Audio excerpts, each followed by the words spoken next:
cyane. aba YouTubers amafaranga binjiza naho ngaho ava. Nigeze kuba ndi muri Kenya nka buri kanya icyo ndeba kureba ikiganiro cy'umu YouTuber ukabona iyo publicité burya iyo uyirebye ukayirangiza ntabwo udupusiyeri tw'amafaranga habwa kubera ibyo bintu urebye mu Rwanda n'ibyo byahagaze.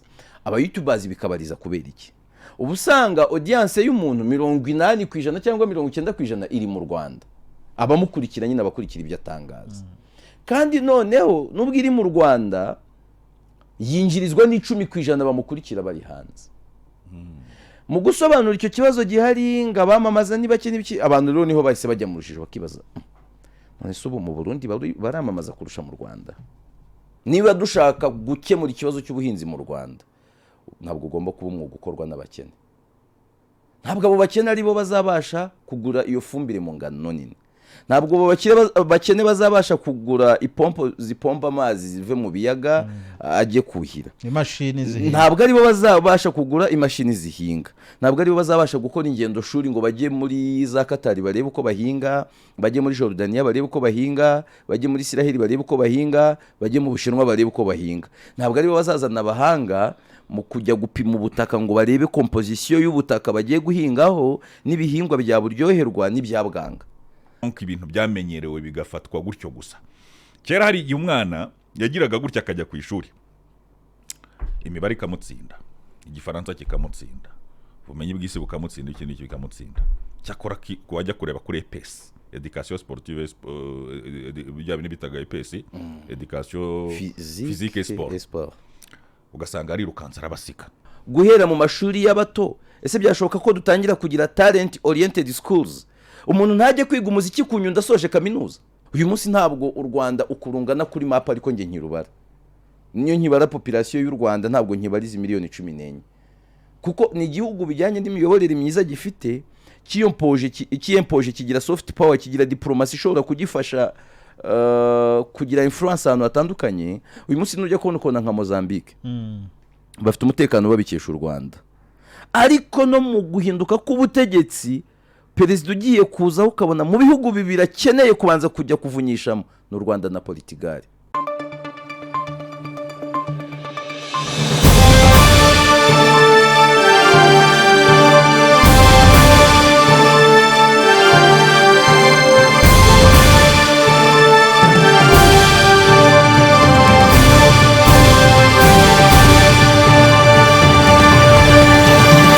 nimwe ukwezi nukwa kabiri umwaka 2026 murasuzwa nanjye Elias Nizeyimana. Mu kiganiro cy'uyu munsi tugiye gusesengura imyanzuro y'inama y'igihugu y'umushyikirano yabaye ku nshuro ya 20.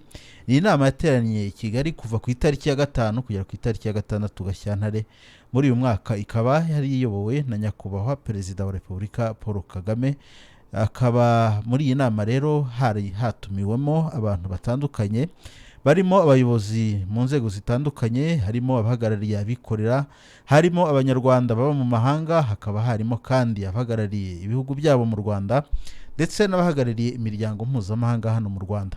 Hakaba kandi hari hanatumiwemo abandi bafatanyabikorwa ndetse n'itangazamakuru. Mu ijambo ritangiza umushyikirano, nyakubahwa perezida wa Repubulika Paul Kagame yibukije ko akamaro k'ishyirwa mu bikorwa ry'imyanzuro ifatirwa mu nama y'umushyikirano ko ari inkingi mu iterambere ry'igihugu cy'u Rwanda. Anaboneraho gusaba abitabiriye iyo nama guharanira ko ibyavuzwe mu nama y'igihugu umushyikirano bishyirwa mu bikorwa, igihugu cy'u Rwanda kikarushaho kwigira. Akaba kandi yaragarutse ku ruhare rw'abayobozi mu gufasha abanyarwanda kunga ubumwe, kwigira no kwigirira icyizere. By'umwihariko umukuru w'igihugu yasabye abayobozi kurushaho kunoza imikorere n'imikoranire, bagashyira iteka umuturage ku isonga kandi bagahora biteguye kubazwa ibyo bashinzwe. Ibiganiro byatangiwe muri uyu mushyikirano bikaba byaribanze ku ngingo zirimo ishyirwa mu bikorwa rya gahunda y'igihugu yo kwihutisha iterambere izwi nka NST2. Hakaba kandi haranaganiriwe kuri gahunda y'iterambere ry'ubukungu burambye, hanaganirwa ku buryo u Rwanda rwitwara mu ruhando mpuzamahanga. Hakaba kandi haratanzwe ikiganiro ku miyoborere myiza, uburezi ndetse n'umurimo. nyuma rero yo kungurana ibitekerezo kuri ibi biganiro abari mu nama y'igihugu y'umushyikirano yamaze iminsi 2 bafashe imyanzuro 12 akaba ari nayo tugiye kugarukaho muri iki kiganiro cyacu cyo kuri uyu wa gatandatu. Muri studio ntabwo ndi njyenyine, ndi kumwe n'abatumirwa, hari natumiye, ndi kumwe na Nisingizwe Alain Jean Baptiste, akaba ari umunyamakuru, mugenzi wacu akaba n'umusesenguzi. Baptiste, ikaze mu kiganiro Face the Nation. Urakoze cyane Elias. Iminsi myinshi ariko this way nibaye na myinshi byo aya meza wari yakumbuye duherukana nicaye aho wicaye nanjye nicaye wicaye ahangaha nanjye nicaye ahangaha. Dore rero reba nawe ukuntu ibintu by'isi nyine biba bimeze, ariko ni byiza ikikuru nuko twese tukiri muri uyu mwuga cyane, kandi wakoze cyane kwitabira ubutumire bwacu. Ntabwo turi kumwe na Nisingizwe Alain Jean Baptiste gusa, turi kumwe n'umunyamakuru Yves Nkwemuruge, akaba hari umunyamakuru nawe akaba ari n'umusesenguzi. Yves Nkwemuruge, kaze mu kiganiro. Ndagushimiye cyane kuba wantekerejeho ukabona mpuje n'uyu mugabo bwana mutegetsi ku nshuro ya mbere. Ese burya nyuma yo guhindura akaguma Kacyiru, hafi ya Kacyiru, n'ubu yakomeje kuba umutegetsi cyangwa yahindutse muyobozi. Ugazana n'izo societe civile. Ubwo rero urumva ko Face the Nation kibaye ikiganiro cyitwa Nagahuza Miryango. Ubwo ni byiza, ibindi birambuye turaza kubivugana nyuma y'ikiganiro. Hanyuma rero narimaze kubibabwira ko tugiye kuganira ku myanzuro 12 yafatiwe mu nama y'igihugu y'umushyikirano. Ni imyanzuro yashyizwe mu byiciro bitatu. Hari icyiciro kijyanye n'ubukungu, hakaba icyiciro kijyanye n'imibereho myiza, ndetse n'icyiciro kijyanye n'imiyoborere. Reka duhere ku cyiciro cy'ubukungu. Baptiste, umwanzuro wa mbere uranahura n'ijambo nyakubahwa Perezida wa Repubulika Paul Kagame yari yavuze afungura uyu mushyikirano, anabitindaho cyane. Yagarutse ku kibazo cyishyirwa mu bikorwa ry'imishinga minini itangizwa ariko ntirangire, cyangwa se yanarangira ikarangira ituzuye neza, icyari cyifujwe ntikigerweho. Uyu mwanzuro rero akaba ari nawo wa mbere ugira uti kunoza itegurwa ndetse n'ikurikirana ry'imishinga kugira ngo irangirire ku gihe cyateganyijwe ndetse inagere ku ntego zayo, kandi ababishinzwe bakabibazwa.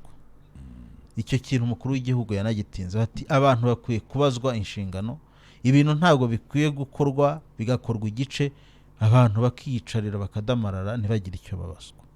Uwo mwanzuro ubanjirize iyindi urawusesengura ute Baptiste? Wenda mbere yuko nanagira aho ngaho Elias na Yves, icyo twabanza kuvuga nuko imurikwa cyangwa ishyirwa hanze ry'imyanzuro y'inama y'umushyikirano ku nshuro ya 20, ubundi navuga ko ari igice cyuzuza ibiteganywa n'itegeko nshinga mu ngingo y'141 mu gaka ka 4, aho bakubwira ko muri iyo ngingo bavuga ko ubundi imyanzuro y'inama y'igihugu y'umushyikirano ishyikirizwa inzego zibishinzwe kugira ngo zirusheho gutunganya imirimo zikorera abaturage. Ni imwe mu nama mu by'ukuri navuga ko ari nkuru. Ubundi ntabwo ari kenshi tubona inama ziteganywa n'itegeko nshinga. Inama iri constitutionnel iyoborwa n'umukuru w'igihugu, akayitumiza akanayiyobora, hanyuma hakaganirirwamo ibintu bifite aho bihuriye n'ubuzima bw'igihugu mu nguni zose.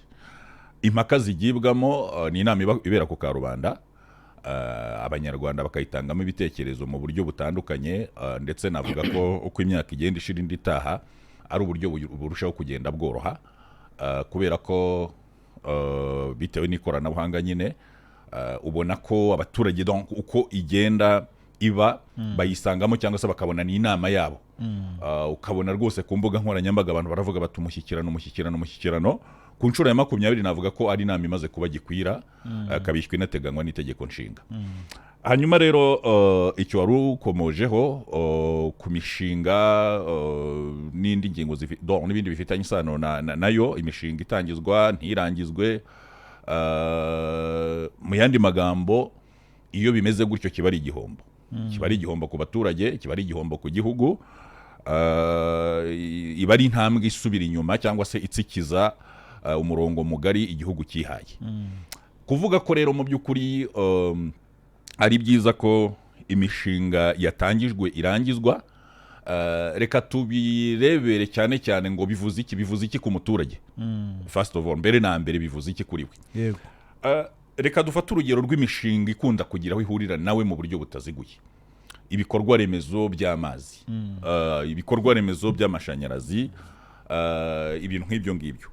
Iyo ubwiye umuturage ngo hari ingengo y'imari yagenewe igikorwa kimwe cyangwa ikindi, hanyuma turashaka kurwanya indwara zituruka ku mwanda twifashishije amazi meza, abaturage kuri bo iba ari inkuru nziza. Bavuga tugiye kuva mu birohwa, tugiye kuva kunywa amazi y'ibishanga, tuvuye kunywa amazi y'imigenda, tugiye kunywa amazi meza. Bagaca imiyoboro y'amazi, bagashyiramo n'amatiyo rimwe na rimwe, kugeza kuri iyo faze iba ari inkuru nziza. Umuturage arabyina akavuga ati turaho ibintu bigeze kuri 80% no mu itangazamakuru tukavuga tuti igikorwa cyo kwegereza abaturage ibikorwa remezo kigeze ahashimishije, hatanga icyizere. Cyaba kigeze nko kuri 70 cyangwa 50% kuri rya janisha rifite icyo rivuze rinini rwose, irisigaye ritoya ugasanga riburijemo ya gahunda yose. Kubera iki? Uciye imiyoboro y'amazi, ushyizemo amatiyo, ugize gute, ariko ntihagiyemo amazi. Urabibona? Donc iyo umuturage umugenerwa bikorwa wa nyuma za service cyangwa za projet zose iyo atabonye icyo agenewe cya nyuma na amazi apfupfunuka muri robine yarakeneye, iyo atayabonye no kuvuga ngo uwo mushinga ntuba warageze ku ntego zawo, uba waratangiye ariko nturangizwe. Icyo gihe urumva amatiyo ari mu butaka subwa amaziki, imiyoboro yaciwe se kandi ko yagiweho amafaranga yayigiye, yapfuye iki? Umuturage se yungutse iki? Igihugu cye se cyungutse iki? Still umuturage arakomeza kunywa amazi mabi, arakomeza kurwara indwara zituruka ku mwanda. Urabibona? Ariko mu by'ukuri wajya kureba ugasanga ibyo ngibyo byakozwe cyangwa byagizwemo uruhare na bamwe mu bantu ku giti cyabo, swat kubera umuhate muke cyangwa kutita ku bintu cyangwa se no kugasigana. Birashoboka. Icyo gihe rero no kuvuga ngo hari political will, hari ubushake bwa politiki, igihugu kirashaka ko abaturage bacyo bava hamwe bakagera handi, imibereho yabo iba myiza, ariko ugasanga bamwe mu bantu ku giti cyabo iyo ntambwe bayisubije inyuma. So ni byiza rero mu by'ukuri kugaruka kwibutsa abantu bene iki kintu, ku mishinga itangijwe ibigomba no kurangizwa muri uwo mujyo mu nyungu z'abaturage n'igihugu muri rusange. Nsoza kuri aka kagingo navuga ko iyo ugiye kureba umwanzuro nk'uyu nguyu ukawugereranya n'indi isa nawe yagiye ifatwa mu bihe bishize, tunahera wenda nko ku ya 19, wabonye ko mu by'ukuri yeshejwe ku kigero cyiza, navuga amanota ari 80%. Navuga ko hari ibikorwa ariko nanone ushobora kwibaza ngo ese kuki bitabaye 100%? Ni abantu babikora. Abantu iyo mvuze ngo ni abantu babikora urumva icyo nshatse kuvuga. Abantu bashobora guteshuka, abantu bashobora guhura na facteurs zimwe cyangwa izindi zitabaturutseho, abantu bashobora kurangara, abantu bashobora gusigana, ariko ikiza kirimo nuko ubushake bwa politiki bwo buba bwari. Urakoze cyane Baptiste. Yves, umukuru w'igihugu yaravuze ati aba bantu bakora ibi babikora babishaka kubera ko bafite ubushobozi bwo kubikora neza. Ababikora nabi babikora nabi ku bushake kubera ko ndabizi neza ko bafite ubushobozi bwo kubikora bakabinoza bakanabyuzuza. Uyu mwanzuro urasa nkaho ari ryo zingiro ry'indi myanzuro yose n'ubundi ikurikiyeho. Muri kiganiro twarimo twibaza ngo iyi myanzuro y'inama y'igihugu imushyikirana ku nshuro ya 20 izagerwaho ku kigero c'100%. Ntabwo bishoboka, kuko nta n'ahandi nzi abantu bihaye intumbero ni hake, abantu bagiye biha intumbero bikagerwaho 100%. Nk'ubu turishimira ko inama y'igihugu y'umushyikirano yaherukaga, niba ntibeshye ubwo yari yo muri 2024, kuko 2025 nta yabaye, yaherukaga yagezweho ku kigero cya 80%. Kandi iyo evaluation tukabiyevariwa muri 2026, kuvuga ngo twagize igihe kirengeje icyari gikenewe cyo kuvuga ngo byavuga ko ari imyaka 2, kuvuga ko ari imyaka 2, ariko still tubigeraho ku kigero cya 80%. rero n'ahangaha ntabwo ari ukuba pessimiste ariko ntabwo mbona imwe igerwaho ku kigero c'100%. hari ibintu biba byunganirana, hari iyo ureba ukabona ni imyanzuro ariko ukabona nanone ikeneye igihe kirenze umwaka umwe kugira ngo bibe byakunda. Nimba abantu bari gutekereza wenda tubare ku burezi, wenda turaza kubigeraho nyuma, ariko uburezi ntabwo ari ikintu wavugurura mu mwaka umwe. N'umusaruro w'uburezi watangiye kuvugurura n'umwaka umwe ntiwabona koze fondasiyo yo kuvugurura uburezi, kuko ni bya bintu umugani w'abanyapolitiki bari ku kibazo cya Kongo nibo bavuga ati root causes. Abantu bagomba kujya mu muzi. Twirebere ku bukungu niho waduhereye, wenda aho ngaho mu burezi tuze kujya mu nyuma. Ubu ni ubukungu burimo ibikorwa remezo, burimo uyu mwanzuro wa mbere urimo ibintu byinshi. Yego. Uze kureba ku kijyanye n'ubukungu mu nama y'umushyikirano yari yabanje, bitsaga cyane ku kintu cyitwa kongera ubuso buhingwa, sibyo? Bakaniha rwose ingano nini cyane. Ariko iyo ugiye kureba usanga nanone biri bugarukweho n'uyu bakakubwira bati ahantu haza guhingwa haraza kungana gute, turakora iki? Bamwe mu bantu babirebera ku ruhande, twe twavuga ngo ari nibishoboka n'umuhigo mbyite gutyo, abantu bahiga mu buryo cya kintu umukuru w'igihugu avuga cya accountability kigorana cyo kubazwa inshingano. Kuko iyo umuntu ahize ubuso azahinga, ntabwo twebwe icyo dukeneye ari ubuso. Za Israel na Jordania ntabwo bahinga ahantu hanini, na Qatar ntabwo ari hanini. Dukeneye kumenya ngo hazahingwa hazava ibingana iki. Umuhigo twe ntabwo ukwiriye kuza kubwira abanyarwanda ngo tuzahinga hegitari 1000 nushaka uzihorera uhinga 100, ahubwo ku 100 uzavanaho iki, izo uzahinga zizavaho iki. Kandi kijyana mu mibare, buriya biba bigomba kujyana n'ubwiyongere bw'abaturage. Ushobora kumbwira ngo ibintu byiyongereye ariko ntabwo binahura n'abantu bizagaburira. Icyo gihe nujya kureba umushyikirano kuva twabaho, buri gihe duhiga ko icyo kintu kiza kuvugururwa, ariko bikarangira umushyikirano ukurikira usanga ku isoko ibintu bihagaze nabi, cyane cyane bimwe byo kurya. Kandi ibyo bihagarara nabi kuko tudafite umusaruro uhagije uza kuvaho ku buhinzi. Buri utazagira ngo hari ikindi kintu gituma ibintu bihagarara nabi. Noneho uyu munsi kukubwira ngo hari ibigaragara muri ubu buvuga uti bibiro kugerwaho birashoboka, ariko hari aho uvuga ngo biragoye. Ndaguha urugero. Uze kumbarira nko mu myaka 5 ishize mu Rwanda, imyaka 5 ishize n'ubwa mbere twisanze ingengo y'imari y'u Rwanda igomba kuvugururwa, ariko yavugururwa tugasanga amafaranga yagabanyutse regardless impamvu zatanzwe. Ahandi wasangaga ari ubwiyongereye bwa miliyari 400, miliyari 200, miliyari 300. Ingengo y'imari yavuguruwe sikiyongera. Ubu dufite ingengo y'imari yagabanyutseho hafi miliyari 80 z'amafaranga y'u Rwanda. Umuntu uza gutekereza ngo miliyari 80 ni nke z'amafaranga y'u Rwanda, atekereze ko izo zavamo stade nibura 8. Nk'umuntu wagiye mu Bugesera kareba ya stade, wagiye Ngoma, wagiye Nyagatare kareba ziriya stade uko zimeze, namenye ko ayo mafaranga twavana mu stade nka ziriya 8 zitari nka ziriya, ahubwo zirenze ziriya. Oya, ni nka ziriya kuko nazo ayo zabariwe mwigende barirwa mu 10 gutyo. Ni nk'ibyo twavuga byitaweho neza, abantu bagakurikirana buri gapiyese k'amafaranga n'iki mugani zishobora no kuba zarenga ziriya. Hari ibyo nubireba uyu munsi. Ejo bundi banki nkuru y'igihugu navuga ko yafashe ibyemezo ndengera faranga, cyangwa se ibyemezo ntabarabukungu mbyite ntyo, yongera inyungu ku nguzanyo. Yongereyeho utuntu duto ukurikije inyungu ku nguzanyo uko yari imeze, ariko ntabwo ari yashize igihe gito yongereye inyungu ku nguzanyo. Nanone wajya kubireba icyo bigamije muri ekonomi ni ukugabanya amafaranga ari muri circulation. Nuko ushaka kuza gufata inguzanyo biza kumugora, ntayifate bimworoheye, ubwo amafaranga asohoka aze kuba make. Naza kuba make birarengera ibiciro ku isoko, biratuma abantu bajyaga kugura ibintu bakabishoraho amafaranga menshi, ibiciro bitaza kuzamuka cyane kubera amafaranga menshi ahari. Ariko si ikibazo kiba ari iki, iyo abaye menshi ni ikibazo nuko agaciro kaba kagabanyutse. Nure urasanga uyu munsi inflation mu Rwanda iri ku kigero cy'8.9, kandi ubundi abahanga mu bukungu bakubwira ko inflation bitaraba ikibazo cyane, nibura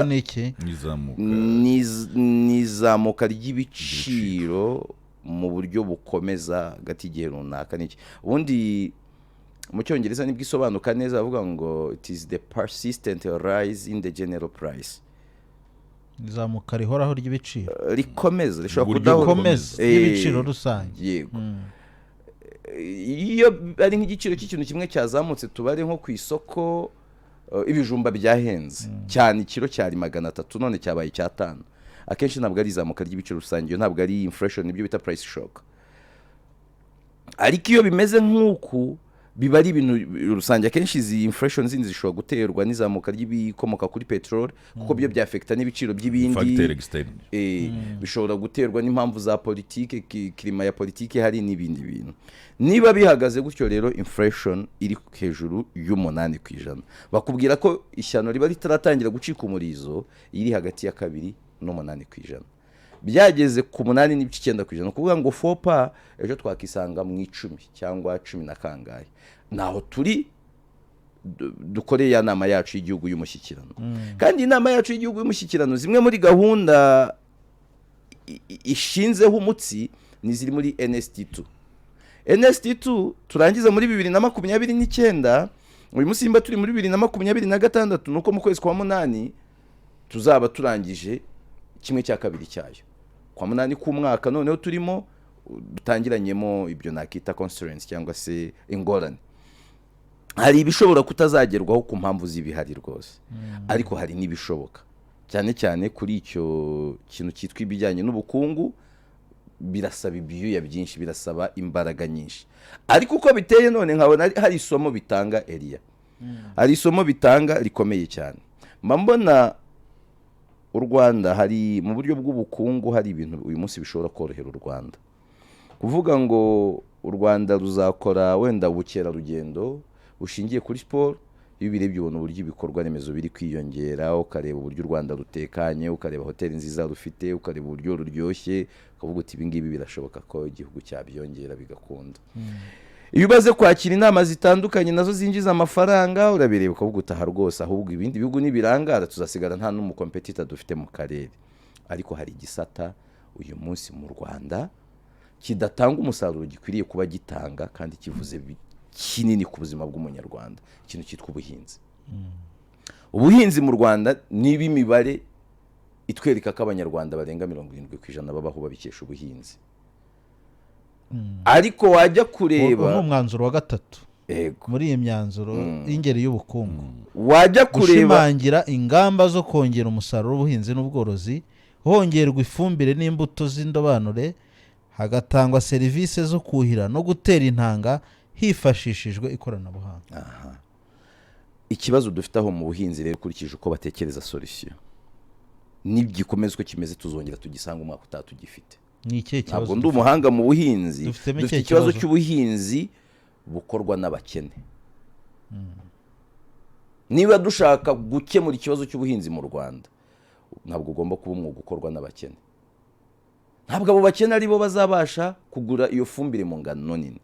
Ntabwo bakene bazabasha kugura ipompo zipompa amazi zive mu biyaga ajye kuhira. Imashini zihinga. Ntabwo ari bo bazabasha kugura imashini zihinga. Ntabwo ari bo bazabasha gukora ingendo shuri ngo bajye muri za Katari barebe uko bahinga, bajye muri Jordania barebe uko bahinga, bajye muri Isiraheli barebe uko bahinga, bajye mu Bushinwa barebe uko bahinga. Ntabwo ari bo bazazana abahanga mu kujya gupima ubutaka ngo barebe composition y'ubutaka bagiye guhingaho n'ibihingwa bya buryoherwa n'ibyabwanga.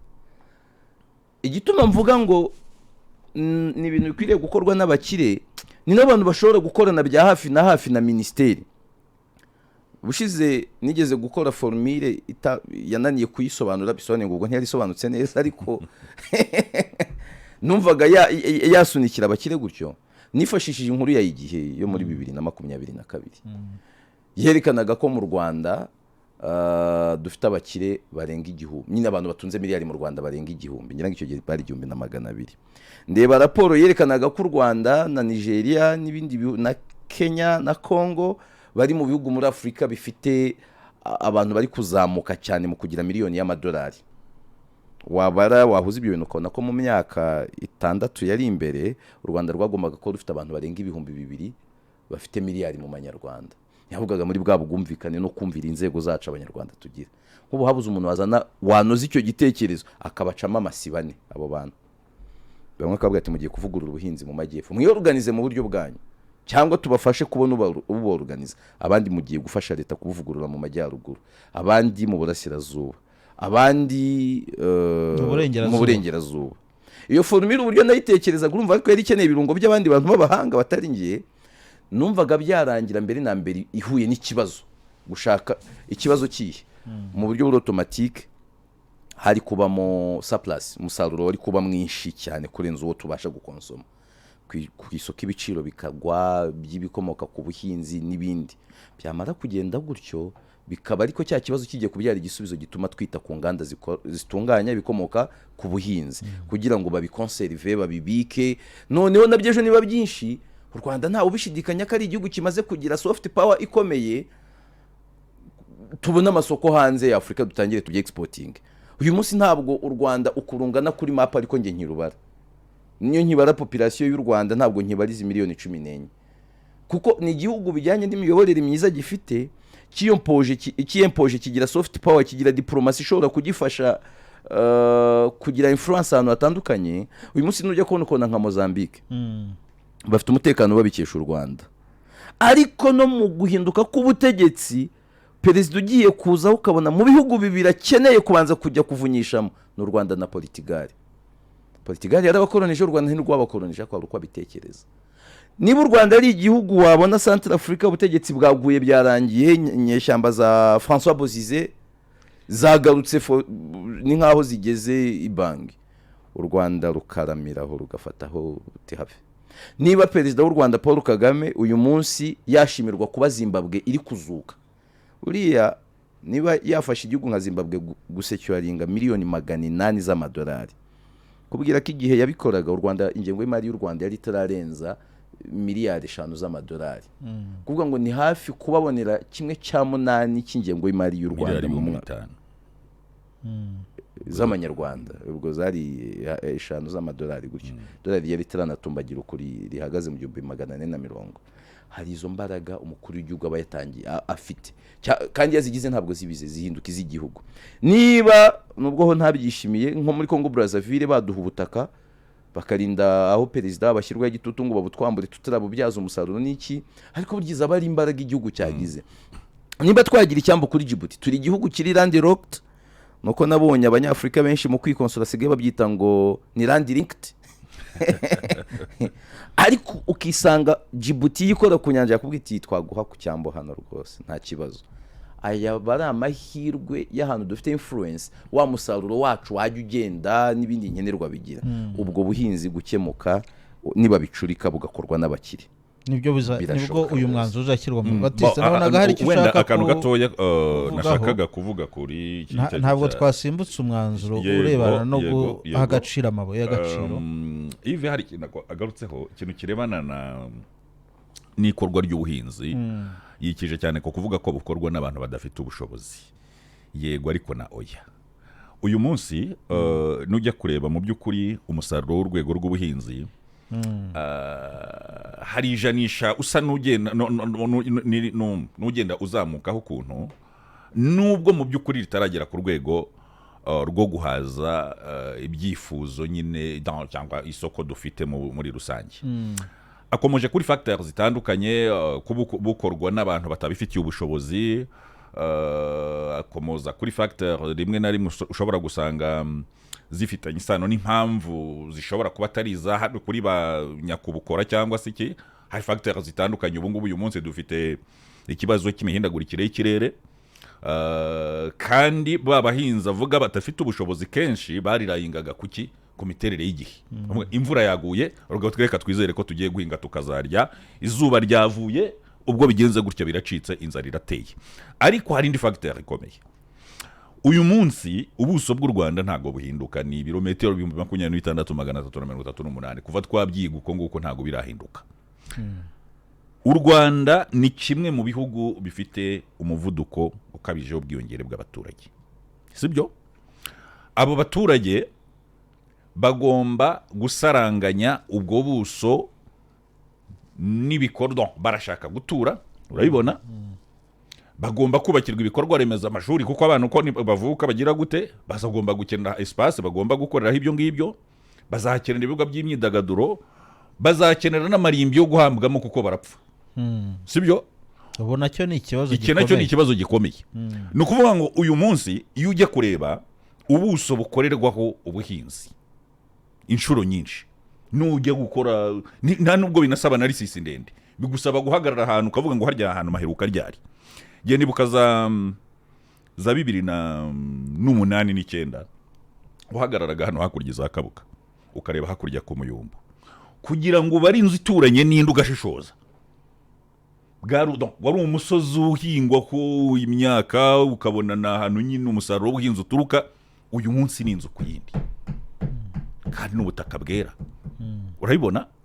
Ni ukuvuga ngo ikibazo cy'ubwiyongere bw'abaturage kiri mu bintu bishobora kubangamira ku ijanisha ryo hejuru umusaruro w'ubuhinzi, kubera ko ubutaka buhingwaho buragenda butuba, bugatubwa n'iki, n'impamvu nazo zumvikana, kuko ntabwo uzabuza abantu kubaka, kuko bakeneye gutura. Exactement, barabikeneye. Kandi no mu muco wacu, mu myumvire n'umuco, mu myumvire yacu, bamwe mu banyarwanda umuntu yumva ko ari umunyarwanda wuzuye yagize aho gutura.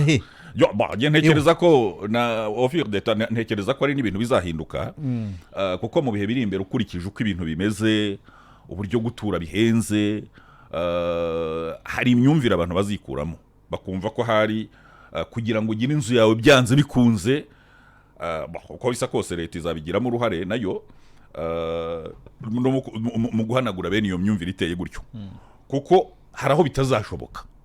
Ntabwo uzabwira wakomozaga ku bintu birebana n'imyidagaduro nayo ubukerarugendo bushingiye kuri siporo n'iki, ahubakwa ibibuga, ni siporo izazamurwa n'iki, n'impano z'abakiri batoya.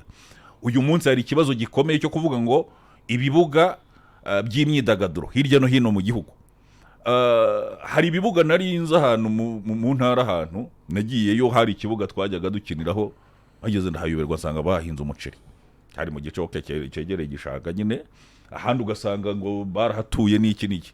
Abo bana bidagaduriraga aho ngaho bari hehe, bakora iki, bigenda gute?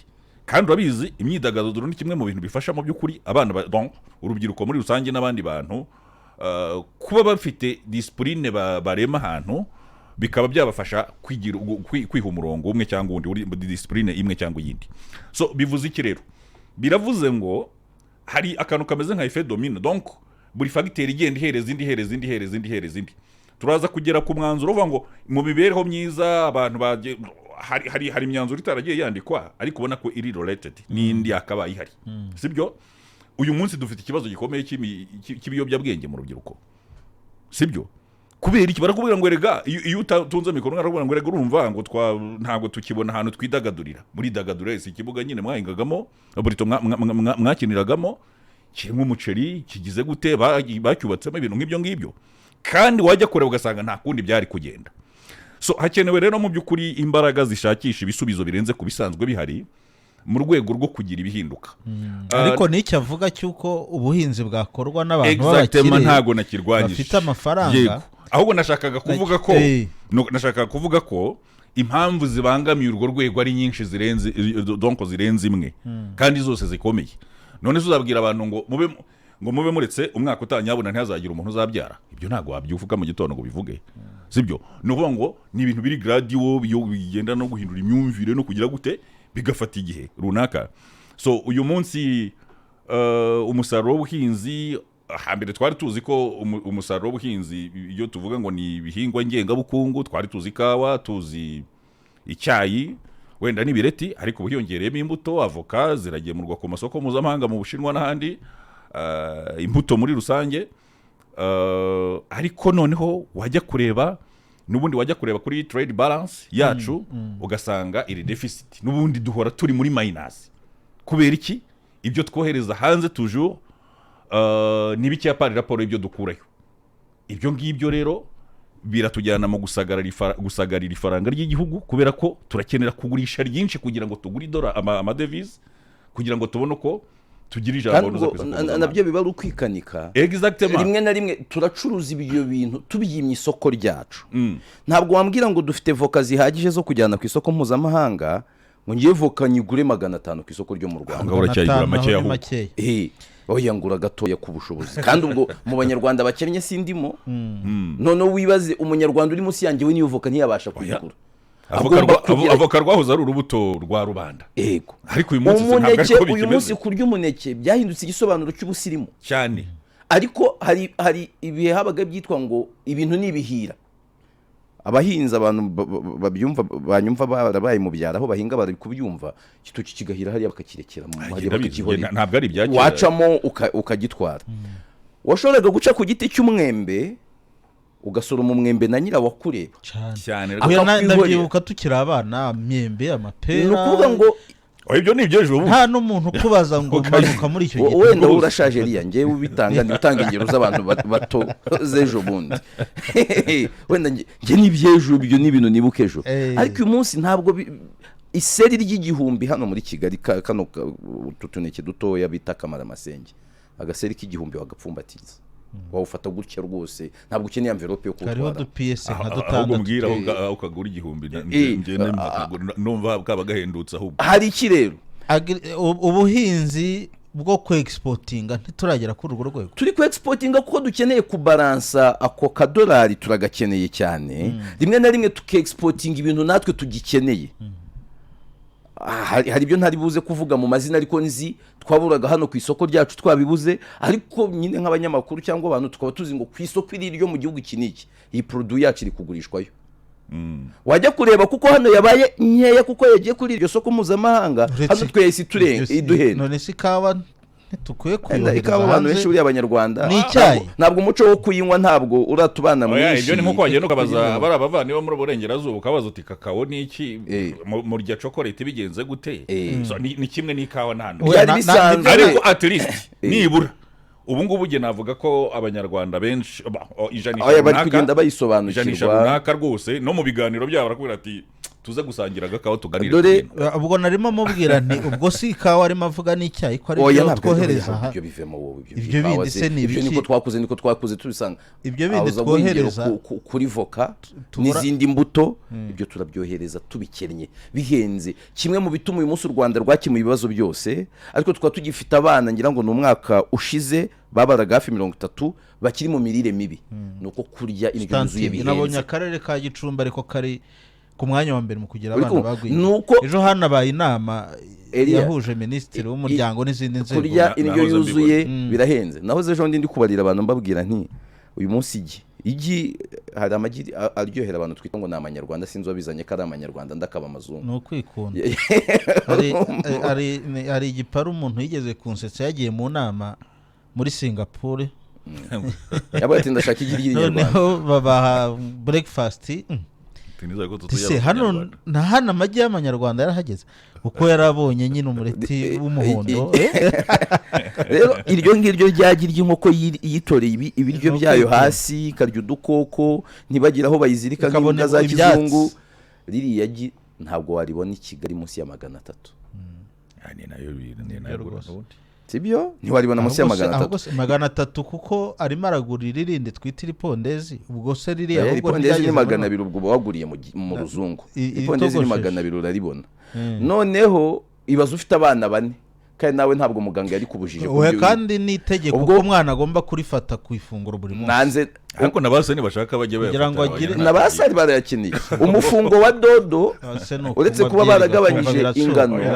Umufungo wa dodo muto ni 200 muto. Kandi uwo mufungo umwe ntuhagije. Ubwo ndi koroshya nanze kugira mbabaza imitima mvuga ko ikiro cy'inyama ari 7,000. 500. Ahubwo aho ni hehe?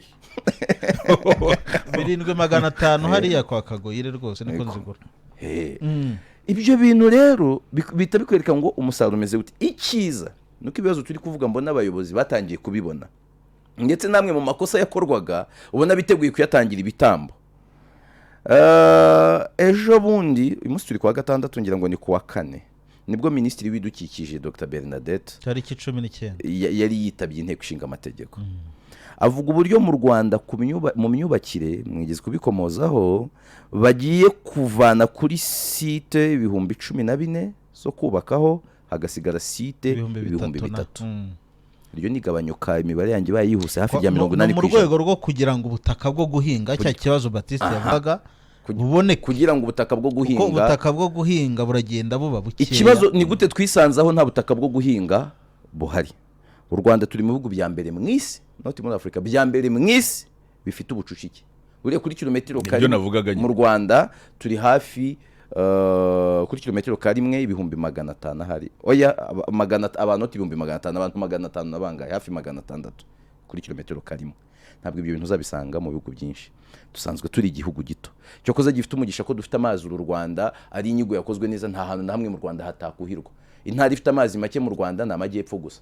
Ariko nayo nibura afite agace gafite Nyabarongo, hakaba noneho n'Akanyaru, hakaba n'ahandi hiti icomekana n'izindi ntara zifite amazi menshi mu buryo bworoshye. Nukuvuga ngo mu Rwanda kuhuhira birashoboka. Nk'icyo kintu batekereje kije cyaratinze ariko ni ikintu gikomeye cyane kizagira ingaruka mu buryo bwacyo. Ko narebye mu byasobanura ndavuga ni nyakuba minister wenda uri docteur ishobora no kufite imyumvire insumba iri kunsiga ibyo usobanura simbyumve neza bimwe nubwo mugitabigiza ko yavuze ngo abaturage batuye aho hantu hari site zo kubaka hagiye gusubira muri site z'ubuhinzi ngo ntabwo bazabasenyera nk'ikizaba ngo nta bandi bazubaka. Myibazaho uburyo bizagenda amazi akajya aca hejuru y'inzu nimba bari bwuhire bakazenguruka niba ari tractor iza kubicamo ihinga ntigire ibyo biranyobera. Ariko ibyo bigatanga ikihe gisubizo mvuga ngo bya bintu nibishoka inama yacu y'igihugu mushyikirano itangire kugiza ivuge ngo ipresize ngo ibi bintu tuzabikoraho 10%. Kuko hari biba bidashoboka mu mwaka umwe tuzabikoraho 5%. Nk'icyo kintu bavuga kikwiriye kwita kijyana nabo mu myubakire abakora igishushanyo cy'imyubakire mu gihugu hose ko bizaba bimeze kubera iki ko hazabaho nuko bihinduka. Kwisanza abanyarwanda ari nk'ihame abantu bose batunga inzu, umuntu wese agira inzozi zo gutunga inzu kubera rikse umuntu akajya yubaka inzu sinzi nimba uzi inzu mu Rwanda abantu bakunda kwita LCD. Abugeze bisenge binini cyane bikora kwijuru zifite amateka ntaza kubabwira ariko ugasanga umuntu afite abana babiri afite inzingana nka Kiliziya Gatolika cyangwa afite 4 akafite inzu y'ibyumba 8 agomba no kubasigira imbuga yo kujya bidagaduraho. Ahantu hari politike itararebwe mbere barebe ngo umuntu agomba kubaka ahantu hangana gute inzu yo kubamo itari y'ubucuruzi. Ubu byaratangiye ariko ni imyumvire yaje ryari bikimeze mu imyumvire yaje bicyoroshye ariko nicyo politiki imara no kureba mu myaka myinshi imbere igenamigambi no kureba mu myaka myinshi imbere no gutekereza kure no kureba mu myaka myinshi imbere akavuga ngo kuko uyu munsi turi kubitekereza izi site tuzikase vuba ntabwo izi site zongeye guhinduka ubuhinzi bigiye gutuma no wazikozemo ishoramari ryo kwigurira ubutaka agiye kwisanga ahantu yaguza zikaraho kubaka habaye ubuhinzi of course nigabanyuka ry'agaciro k'ubutaka. Ubu ngubu wahita mbaza ngo nigire nk'inzobere mite mubwira ahantu hagiye kuba hari ubutaka buhenze muri Kigali no mu nkengero naho ubutaka bugiye guhenduka ubu nahamubwira mu buryo bworoshye ukurikije iki gusa minister yabwiye inteko ishinga amategeko hari ubutaka bugiye kwita buhenda n'ubuhita buhenduka mu buryo automatique. Hakwiriye kuba rero birengaho kugira ngo nimba hatangiye gutekerezwa icyo n'imyubakire bikita bijyana ntibisigane. Hakaba ikintu kivana mu banyarwanda kuvuga ngo Yves ni ihame kagomba kuba afite inzu na Elias ni ihame kagomba kuba afite inzu. Hari ahandi hantu ibyo bintu bidahari abantu yo pressure nyine kugira inzu bihinduka ikimenyetso cy'uko wamaze gukira hari ibyo bafanye ikibazo cya routine yamaze igihe urumva abantu bakabyumva nyine bakavuga batundi ni gutura umuntu w'umugabo udafite aho utura abantu bakabikurana ni ikibazo cya mentalite. Ikibazo cy'imyumvire kizagenda kinahinduka uko abantu bakaza apartment ubona ko bigenda biba byinshi inzu imwe ikabituyemo imiryango irenga 10 byose birashoboka kubaka abantu bajya hejuru. Ubwo twarimo tureba uwo mwanzuro uranahura n'uyu nguyu wo kuvuga ngo dufashe inganda kuko n'uwo musaruro twarimo tuvuga ukeneye n'inganda zo kuhindura ariko ubanza uboneke kuko inganda nazo hari inganda nyinshi dufite zatangiye ntizakomeza kubera ko zakomeje kubura umusaruro. Ugasanga dufite uruganda rusya ifu ya kawunga ituruse mu bigori ariko barakubwira bati ibigori uru ruganda rusya rujya kubikura mu bihugu by'abaturanyi kugira ngo ruze rubisye ariko bikarangira byiswe ko ari ifu yakorewe inaha mu Rwanda kandi icyo bita bisobanura iyo fi iraza guhenda umunyarwanda. Urumva n'ikindi gihari, urwego rw'inganda ni rumwe mu nzego zigira uruhare mu kubyimba cyangwa se mu kuzamuka k'umusaruro mbumbe w'igihugu. Twagiye tubibona mu mibare yagiye iheruka itangwa na statistique n'ibindi. Ariko imiterere y'inganda zacu nanone wa mugani tukareba ngo ni inganda zikora iki, zikora ibiki mu biki byavuye he, nk'icyo wari ukomojeho. Niba tuvuga ngo uyu munsi emplacement y'inganda ikwiye kuba iri he, donc iratekereza uyu munsi dufite icyanya cyahari inganda hariya muri za Masoro. Ni inganda zikora ibintu bitandukanye, urukora amabati, urukora imifariso, urukora iki, urukora sibyo. None nitujya kureba ni inganda inshuro nyinshi dushobora kuvuga ngo zaje kubera mu by'ukuri politike yanogejwe mu birebana no kureshya ishoramari, abanyamahanga bagatinyuka bakavuga bati mu Rwanda n'ahantu heza haberanye n'ishoramari. Nibyo koko. Hanyuma rero nibyo mu birebana n'umwuka wa business, muri raporo ya doing business u Rwanda ruri imbere mu y'ibihugu byinshi. Iyo ni isura nziza. Ariko hakaza ikindi kintu, ese izi nganda, uruganda rukora ifarini ruyikora mu ngano zaturutse hehe? muri Brazil. Nabwo muri Brazil kubera iki? Tubyibuke kubera iki? Ubwo turaza kugaruka kuri za factory zindi muri Brazil kubera ko izo muri Ukraine byageze gute? Burimo burakorwa n'abakire. Ndagaruka kuri cya kindi cya ifi. Ubwo buhinzi bwaho bukorwa n'abakire, nibo babasha no kugira umusaruro mwinshi bakohereza no mu bindi bihugu. Yego. Ariko twebwe umukene aracyashaka guhinga n'ubushobozi bwe nyine. Uramwemerera guhinga bya bindi. Erega iki kintu yavuze gusagurira isoko akaba ari akantu gato cyane. Urabona ikintu gihari mu bihe byashize, ubundi icyo bita guhinga kwari ukubura uko gira. Ku buryo ushobora kubura umuntu ubaza umuntu uti ese ukora iki? Ati ntacyo nkora, agenda umuhinzi. Sure. Ntacyo ukora uri umuhinzi. Aroroke ahandi kuvuga ngo uri umuhinzi, nuguhita bavuga bati uyu muntu kumbi nuko ateye, urakomeye kuri uru rwego. Ariko byaragiye birakwira nyine, utavuga ngo urahinga iki? Ndahinga munsi y'urugo cyangwa se ndahinga, tunabyibuka uko byagendaga bagiye gushyiraho politiki yo kuvuga ngo tugiye guteranya ubutaka, land use consolidation, guhinga igihingwa kimwe.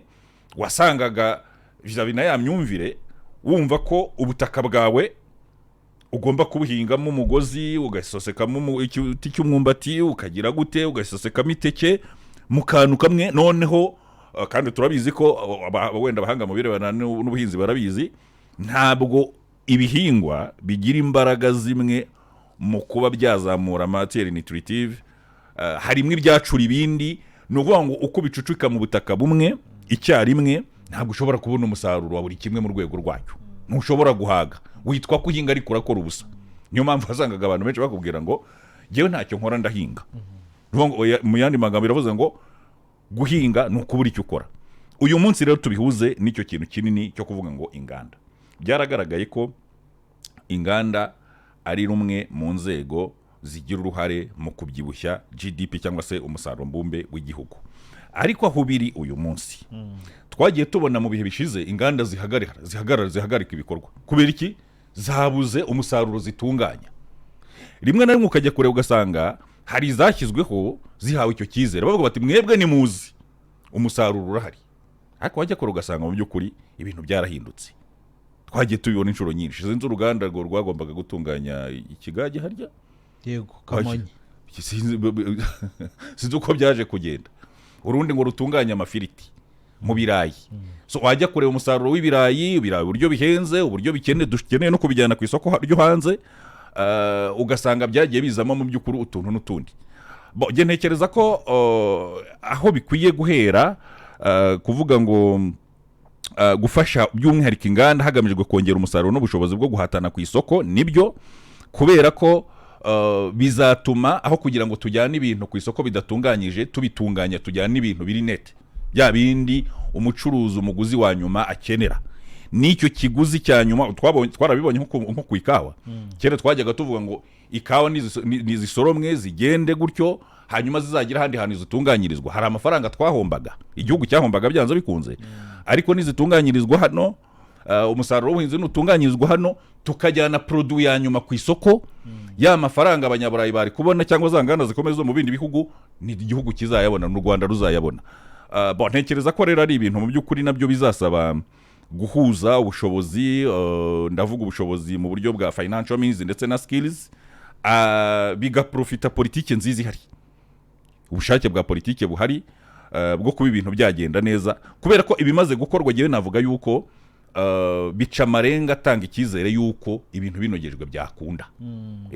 Nibyo, ibintu binogejwe byakunda. Hanyuma twavuze ku buhinzi ariko ntitwanakomoza ku bworozi, kuko nabwo muri uyu mwanzuro wa gatatu uvuga ku buhinzi bavugamo n'ubworozi, bakagaruka ku bijyanye no gutera intanga. Iyo utera intanga ni uburyo bwo kongera umusaruro kugira ngo amatungo yiyongere. Urwego rw'ubworozi narwo ni urwego rurimo amafaranga, rurimo amafaranga, cyo ni kimwe, ariko rurimo no kurwanya ibindi bibazo. Twarimo tuvuga igwingira, twarimo tuvuga ayo magi, amata, ibyo byose birafasha kugira ngo urwego ingeri ijyanye n'ubworozi nayo igira umusaruro itanga mu bukungu bw'igihugu. Yego, ubworozi n'ubundi n'ubuhinzi ntabwo bisigana, byose ni ibintu by'ingenzi cyane, ariko haracyari inzitizi kandi ziba zimaze imyaka myinshi. Uyu munsi iyo bavuga ngo uburyo bwo gutera intanga buracyagoye, niyo urebye abaveterineri buriya baracyari bake kuri tere. Hari ikintu cyiza leta yakoze cyiza cyane, bitangira ntabwo numva biologike, aba baveterineri cyangwa se abavuzi b'amatungo bigenga, hari uburyo n'abafashije ubworozi cyane mu byaro. Nyine uhasanga ni Elias wize ubuvuzi bw'amatungo, akahita abwira leta ati ariko ngewe narabwize ngo ibi bipapuro byanjye kandi nshaka kwikorera. Hakaba hari igiciro kizwi kuko visite mu matungo yawe ni ibikiritse, wahisemo kukugira umukozi we by'ukwezi, ukaba wajya ahandi ku ruhande. Ariko iyo ubirebye nabyitayeho cyane cyane mu burasirazuba, mu turere twa Ngoma, Kayonza na Kirehe, abantu baracyari bake. Ikintu nacyo kiracyagoye aborozi, kuko ukuba bake kwabo bituma iyo serivisi ihenda. Hari ikindi kintu navuga ngo abahinzi bakwiriye gufashwa, ariko by'umwihariko abahinzi nako aborozi b'inka, uzabona ko aborozi b'inka abantu babagurira amata, umusaruro uva ku mukamo, ntabwo akenshi bababanira mu bijyanye no kubishyura. Biragorana, rimwe na rimwe umusaruro cyangwa se umukamo wabaye mwinshi, bababwiye bati muwihorere cyangwa bawubasubije, ntawo twakira. Kandi inka niba yabyaye, igihe cyo gukamwa ni kirekire, ntabwo ari ukwezi kumwe. Niba isoko ryabonetse ejo bundi ntibishyurwe neza, ibyo nabyo bica intege ubworozi. Mbona ko ikijyanye n'ubworozi cyo ntabwo gifite ibyuho byinshi cyane nk'ibyo mu buhinzi, uko yo kuba aborozi dufite bakiri bake, ari nabyo bituma nyine duhendwa n'umusaruro w'ibikomoka ku bworozi. Ariko ntabwo navuga ngo twabigereranya n'ubuhinzi mu bibazo birimo. Ubworozi burakenewe, ntitunarebe ngo ubw'inka gusa, twaze dukomoza ku nkoko. Mbona tutanakwiriye kubibara mu buryo bwa business gusa, bikwiriye no kuba umuco. Ntabwo bijyanye n'agaciro inka ifite mu Rwanda, sinavuga ngo uvuge ngo habeho gira inkoko munyarwanda, ariko niba tuvuga ibintu byo kurwanya imirire mibi, tukabwira abantu ngo buri muntu agire akarima k'igikoni mu rugo aho bishoboka, n'umuntu aho bishoboka akwiriye kuba hafite inkoko mu rugo. Ariko hari ikintu wakomojeho kare ngira ngo gifitanye isano n'icyo, no kuvuga ngo ibibazo byo mu buhinzi ntabwo bijya kuremera nk'ibyo mu bworozi. Hari ibintu nka bibiri bihuje.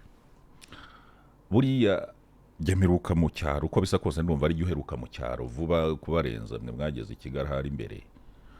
Turacyana hatuye mu cyaro. Hari n'abahavukiye.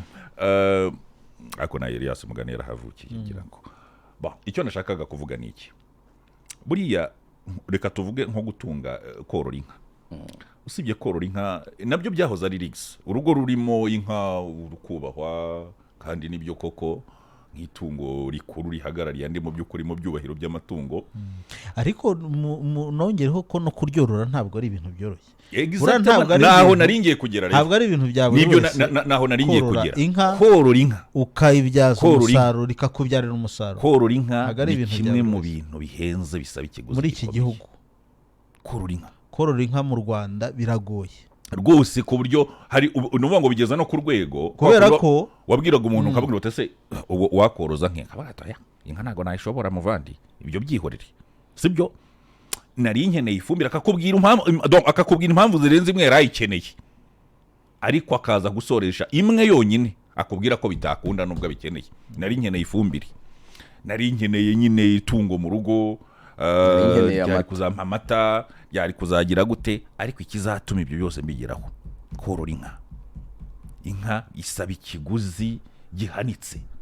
Nibyo wavugaga ngo guhinga bikwiye gukorwa n'abifite, no korora ni kimwe. Ubuhinzi n'ubworozi ni kimwe. Hari amatungo wakorora kuko wifite nk'inka, ariko hari andi matoya, inka, ihene, ingurube, nibura yakororwa n'abakene kandi agafasha ku isoko nibura. Erega nituze no kubwira abantu ngo tububakemo ikintu cyo kuvuga ngo abakene ubundi kubera iki ubundi bikwiye guhora bimeze uko nguko, kuko niba wageze ku rwego rwo kuvuga ngo ariko nakorora iki, nava hano nkagera hano gute nifashishije iki, deja bamaze gutangira inzira yo kuva muri ubwo bukene nyine, sibyo? Icyo mvuga ni iki, abantu bave muri ya rutine yo kumva ngo dukeneye korora nibyo, ariko dukeneye korora amatungo dushoboye ashobora kutugeza kuri yandi tutabuze dushoboye, kubera ko ubushobozi bwiyongereye. Wamaze kubona ubushobozi bwo gushakira imiti ayo matungo, wamaze kubona ubushobozi bwo kuyashakira ibiryo bigezweho bijyana n'inzira yo gutanga umukamo, nibyo.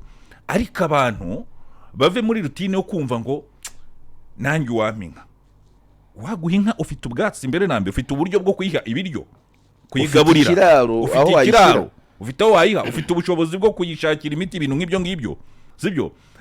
Ni rutine abantu bakwiye kuvamo. Abantu batekereze ngo ariko nahera kuki, wakorora inkwavu ziracyarya amasununu aho kiri, wakorora ihene, wakorora ingurube nayo ntiyoroshye, ariko ugiye kureba uburyo itanga umusaruro, nibura yaza ibicyuho vuba cy'ibyo wayitanzeho. Nunganiye mu buryo bw'imibare icyo Batista avuga, hari umuntu udashoboye korora inka wenda inyana arayigura 500 ntabyo afite, ariko n'ikiraro cya yanka gikeneye 500 ntabyo afite, noneho no kuyigaburira ikeneye 10,000 buri kwezi ntabyo yabona. Ariko uwo muntu ntabwo yanabasha inkwavu, ko akabwana k'urukwavu, abantu bambariye nimba nkoresheje inyito itariyo, akabwana k'ingurube, akana k'urukwavu, ariko n'ingurube ntigiye kugira akabwana n'akana k'ingurube, babyita ibibwana. Niba ak'urukwavu kaboneka ku 2,000, harya umunyarwanda ushaka gutera imbere afite inzira yashakamo 10,000 akabibona? Wenda tubareka ari buhere ku dukwavu 3 n'ibyicuma ari byinshi.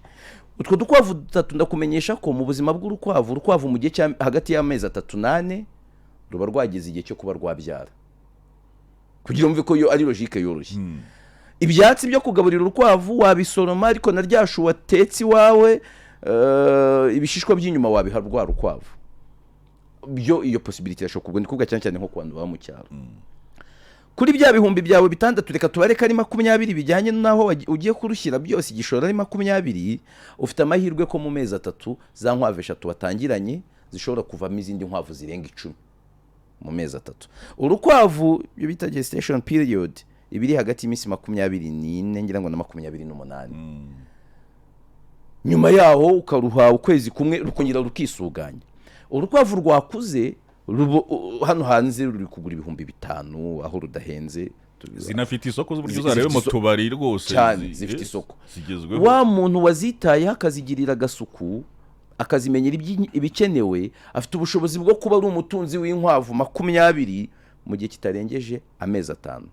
Za nkwavu 20 zishobora kujya zibuvaho izindi nkwavu zatuma buri munsi ashatse yajya gurisha urukwavu rwa 5 bya buri munsi, umuntu ari kwihemba 150 ku kwezi.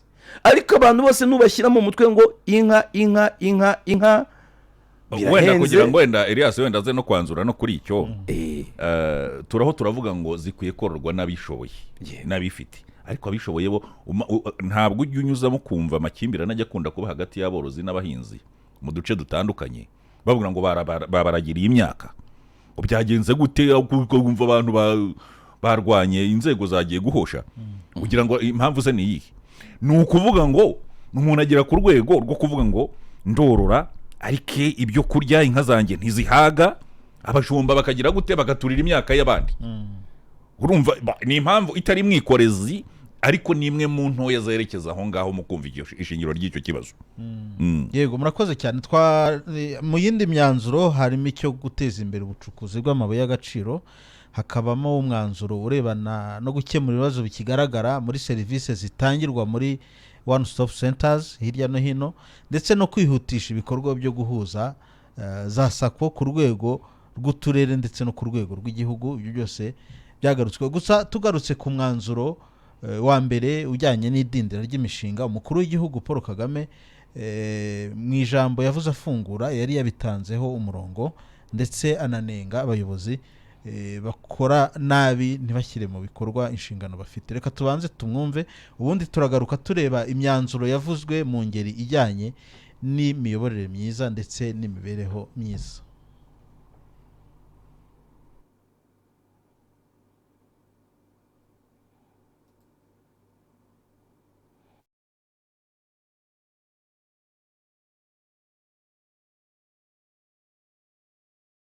Uraho kandi kubera ko tutabashije gukina iryo jwi, ndabona bitadukundiye. Reka dukomereze ku yindi myanzuro yafashwe mu ngeri ijyanye n'imibereho myiza y'abaturage ndetse n'imiyoborere. Ndi kumwe na Nisingizwe Alain Jean Baptiste, ni umunyamakuru, ndetse na Yves Nkuyumurugye, nibo bari kudufasha gusesengura iyi myanzuro.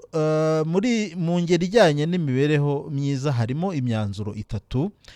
Umwanzuro wa mbere ni ukurushaho kunoza ingamba zo kuzamura ireme ry'uburezi kugira ngo buhuzwe n'ibikenewe ku isoko ry'umurimo, ndetse banateza imbere impano z'abanyeshuri, ndetse hananozwe ibijyanye n'imyigishirize y'indimi, cyane cyane ururimi rw'icyongereza. Uyu mwanzuro Baptiste, uyu mwanzuro ni umwe mu myanzuro mwikorezi navuga ukomeye, kubera ko uyu munsi mu by'ukuri nujya kureba ibyerekezo by'u Rwanda uko byakomeje kugenda bisimburana kugera ubu ngubu n'igihari, byose usanga bishingiye mu by'ukuri ku kuvuga ngo reka twubake igihugu gifite iterambere ariko nanone rishingiye ku bumenyi. Ubumenyi ubwo ngubwo ni ukuvuga ngo uhita ubihuza no kwibaza ngo ni ubumenyi buturuka he? Buturuka mu mashuri, buturuka mu byigishwa, ugahita wibaza ku ireme ry'uburezi, bavuga ngo kugira ngo buhuzwe n'ibikenewe ku isoko ry'umurimo. Yves na Elias, hari ikintu gikomeye uyu munsi, buriya hari igihe uganira n'abantu bakabwira ati ariko ubundi iyaba byakundaga hari abantu ubundi bakazajyanwa mu rukiko cyangwa se bibaye ngombwa.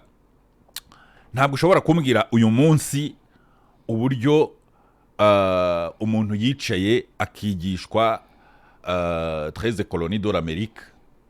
Urabibona Yves, 13 colonies de l'Amérique, ngo hanyuma nurangiza umubwira uti kwa kunda barimo bari kumotiva abana aho ati mugire rwose hanze neza muzahanga imirimo, uwo fata 13 colonies de l'Amérique, uri kubyumva, ukamwigisha histoire yo mu West, ukamwigisha geography aho niki nkumwigishe we histoire ye wahava nahajya, yego, ukamwigisha umwimerere w'abandi mu buryo bumira umwimerere w'iwabo. Warangiza ngo nurangiza ngo uramubwira ngo ariko nta n'ikibazo buri uzahanga umurimo, uzagera hanze amasomo uri kwiga azakubyarira akazi niki. Twarabibonye uyu munsi. Ni byiza ko hagiye habaho mu by'ukuri kuvugurura uburyo bw'imyigishirize, hagatezwa imbere ibirebana n'ubumenyi ngiro, byose bifite aho bihuriye no kuziba icyuho cy'icyo kibazo twavugaga. Ntabwo ushobora kumbwira ngo guteza imbere impano z'abanyeshuri no kunoza by'umwihariko, reka tubanze duhere guteza imbere impano z'abanyeshuri, ikintu bita detection de talent. Sinzi impamvu nkunda gukoresha ijambo routine, donc ibintu byamenyerewe bigafatwa gutyo gusa. Kera hari igihe umwana yagiraga gutya akajya ku ishuri, imibare ikamutsinda, igifaransa kikamutsinda, ubumenyi bw'isi bukamutsinda, ikindi bikamutsinda. Cyakora wajya kureba kuri EPS, education sportive, bijya bitaga EPS, education physique et sport, ugasanga ari rukanza arabasika. Hanyuma baba bari kumweva iwabo bataya mbega icyana, icyongereza kiragutsinze, imibare shwi, ibikizeru. Cyakora icyo kizi no kwiruka gusa. Urumva? Icyo kizi no kwiruka. Ibyo bigahinduka ikibazo kandi bibonwe nk'igisubizo. No kuvuga iki? No ngo ibyo kizi no kwirwa gikina umupira gusa. Ugasanga n'umwana w'umuhanga azi gukina umupira, aratsindira ikigo ibitego nyine n'iki, no kwiruka arabizi. Cyakora ibyo bindi byaramunaniye. Barangiza bakavuga ati nibyo kizi nibyo kizatahira. Ntago ofideta ntabwo abantu bari bazi yuko bene ibi ngibi byahoze binegurwa ari byo bishobora kuba isoko y'amafaranga, bishobora kunozwa, umuntu agatungwa n'impano ye. Kera umwana wakabwiraga ngo ngiye nagerageje kuririmba ariko iwacu bari banyirengeje, nagerageje gukora bakavuga ngo ubwo uranze ubaye ikirara. Kandi ibyo ni ibintu bikomeye kuko Oxfam muri 2022 yerekanaga ko muri 2063 abantu benshi bazaba bafite amikoro azabakomoka ku mpano. Uyu munsi biri kugabanyukaho gato kubera AI bavuga ko abakire bahazaza mu minsi iri imbere uzajya ubura umuntu ufite ubukire bukomoka ku bwenge bucurano AI cyangwa se impano n'ubundi bazaba biganje. Mu gihe umunsi abakire twari dufite n'abacuruzi, n'abafite imirage bavanye iwabo, abantu mu bakire dufite ba mbere style harimo abatarabikoreye benshi. Ariko noneho reba iyo si tujyamo, twebwe uburezi bwacu dukeneye guhangana n'iyo si, ugasanga ikintu cyitwa impano ntabwo ari ikintu abantu baratangira kwita. Ingingo Batista avuga irakomeye cyane, ni kuvuga ngo guhera mu mashuri y'abato, ese byashoboka ko dutangira kugira talent oriented schools. Umuntu ntajye kwiga umuziki ku Nyundo asoje kaminuza, uri kumva umwanya yataye, we ariyumva nk'umunyamuziki. Reka ntanga urugero ku muntu nubwo uyu munsi yibereye mu bindi kuko nanone iby'imiziki yacu birimo ibibazo. Hari umujene w'umuririmbyi hano mu Rwanda witwa Mugabo Tsinze Moise, yabaga mu itsinda ryitwaga Yemba Voice, yabagamo abasore batatu, uyu ugezweho cyane witwa Kenisol Tureshya, n'undi witwa Biri Ruzima, umwe muri Zahabu Rwanda rufite, n'uwo Moise. Bose bari abantu babahanga mu kuririmba. Moise ngiye twize hamwe, yize secondaire, bizwi kazi kuririmba no kwiruka, no mu ishuri ari umuhanga, ariko kuririmba ari byo akunda. Voilà. Ari gasoza secondaire ajya kwiga na kaminuza, abona kujya kwiga umuziki. Urumva nk'uwo mwanya umuntu kandi ntabwo ari umwihariko we, hano hari benshi bimeze gutyo. Nta buryo twagira niba ari abakinnyi b'umupira wa mwana batangiye kwerekana ko umupira ari wo yiyumvamo, ari muto yiga mu mashuri abanza, uwo mwana bamutangiriye ibya akadema amashuri akajya yiga amasomo ye akabyiga, ariko azi kazaba umupira, kugira ngo wenda umupira niwanga kuko atari garanti azagira ikindaba. Wa mwana urota kuririmba nta buryo yatangira gukirigita gitari agifite ubwonko bufata n'urukundo rw'ibintu, ntazatangire kwikirigita soje kaminuza. Ibyo bintu birashoboka, ariko noneho aho bari kutubwira ikintu cyitwa Icyongereza nacyo gikomeye. Ariko nibaza ngo kugeza ryari?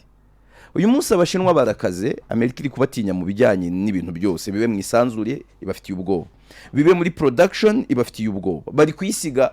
Amerika irizanira uburyo bwo kwikorera imodoka z'abashanyarazi, ariko ku isoko twabona ubwiganze bwa BYD y'Abashinwa. Amerika irizanira telefone zigezweho, ariko ku isoko tukabona Abashinwa bayirushije umusaruro. Hari iki? Bafite uburezi bumeze neza. Ese bariga mu Cyongereza kandi bwatekerejwe muri context yabo. Yego, bariga mu Cyongereza. Companies, high tech companies hafi ya zose mwisaba CEOs zifite n'Abahinde, bo bize mu Cyongereza. Yego, ariko se muri context y'Abongereza, muri context y'abandi, kandi Abahinde bakoronijwe n'Abongereza. Asobwa aho ngaho twebwe ntibigoye cyane kujya kure yacyo. Ibyo ni kuvuga ngo kugera, kubera ko twebwe turacyakeneye guhaha kuri ayo masoko yose avuga izo ndimi. Yanjye niho igitekerezo cyanjye cyari kiri kujya kuvuga ngo ni byiza, ariko abantu bakwiriye gutekereza ko byazagera igihe ari inzira yo kuvuga ngo tugiye guhaha ubumenyi, sibyo? Aba bantu bose ubumenyi bafite ntabwo bari bafite bagiye kubuhaha. Umunyamerika ukora bombe atomike muri Manhattan Project yarazi ko ari umutungo we, ntiyarazi ko abandi bazawukora. ariko abandi bamwiba ibanga nyine barinjira barabishaka kugira baryibe nuko bumvaga icyongereza umunyamerika ari kuvuga. Ubwo bumenyi dukeneye guhaha koko dukeneye kuba dufite icyo cyongereza no kubaka ibintu, ariko ejo abo bahanga tubanze dukora ikintu cyo kubagarura iwacu. Nicyo kintu cya mbere dukwiriye kuba dufite. Abahanga bacu ntibagende nimba ari Thierry dufite ukora muri NASA muri Leta Zunze Ubumwe za Amerika ntiyiyumve nk'umunyamerika, yiyumve nk'umunyarwanda. Niba hari umuhanga udafite ibyo ahunga yakoze mu gihugu, rezo makabo bari gusaza, ubu dufite generation nto, nimba ari nk'abanyaga n'urugero, abe yitekereza nk'abanyaga ku Gisozi, avuga ati hari ibyo niba uyu munsi dufite abantu nka Dr Edouard Ngirente, si umuhanga zo ku rwego rwo hejuru, uvuga ati no ndi umunyarwanda. Niba dufite abantu nka umugabo w'umuhanga muri ekonomi cyane, Dr Donald Kaberuka niba muri 2005 twari abana twese byari inkuru kubyumva ngo ahigitse umuntu witwa Rabisi Ogunjobi w'umunyanigeriya kuyobora bad abana agatekereza mu mwimerere. None nitumara kugira abantu benshi nk'abo batangire baze bigisha ibintu mu Kinyarwanda muri context y'ikinya, niba hari abari ku developer ama AI by develop mu mwimerere w'ikinyarwanda, tuzisanga uyu munsi icyo cyongereza tukiteho yego, ariko tuzisange mu myaka iza icyongereza atari igipimo cy'ubumenyi. Mu bibazo dufite mu Rwanda uyu munsi riya harimo ko abana ziko niba ari fluent mu cyongereza ari umuhanga, kandi ibyo ntabwo biproduiza. Dukeneye umuntu mu myaka 50 iri imbere, iyi gahunda izi ariko izagira igihe bayishyiraho iherezo. Jewe genda cyane n'umunyeshuri genda kiga, ariko hari ikintu gikomeye, mentalite ni ikintu sinzi hari igihe njya mbura inshoza y'ibintu bimwe cyangwa ibindi. Hari ukuntu ugira gutya muri mu gihugu, muri mu Rwanda, ngira ngo mwarabibonye mu minsi yashize uburyo mu myanzuro y'umuryango wa RPF Inkotanyi bavuze bati Ikinyarwanda gikwiye kuhabwa isumbwe nacyo. Mwarabibonye uburyo umukuru w'igihugu yirirwa keburira abantu mu ruhame, baravuga bati ntago bavuga ubundi kandi gakwiye kuba ari akazi k'umukuru w'igihugu, ariko yamaze kubona ko birerenze, akeneye ukuboko kwe. Sibyo bifite icyo bivuze, bifite ubutumwa bitanga, byanza bikunze, kandi nibyo bifite ishingiro. Ariko wajya kureba ugasanga muri mu nzego z'uburezi umuntu arakubwira ati jewe nateguye ubushakashatsi, urabibona, hanyuma rationale cyangwa se impamvu yatumye mbutegura, ndashaka igisubizo cy'ikibazo gihari kimeze uku nuko mu buzima bw'abaturage, mu buzima bw'abanyarwanda, mu bintu n'ibindi nk'ibyo ngibyo.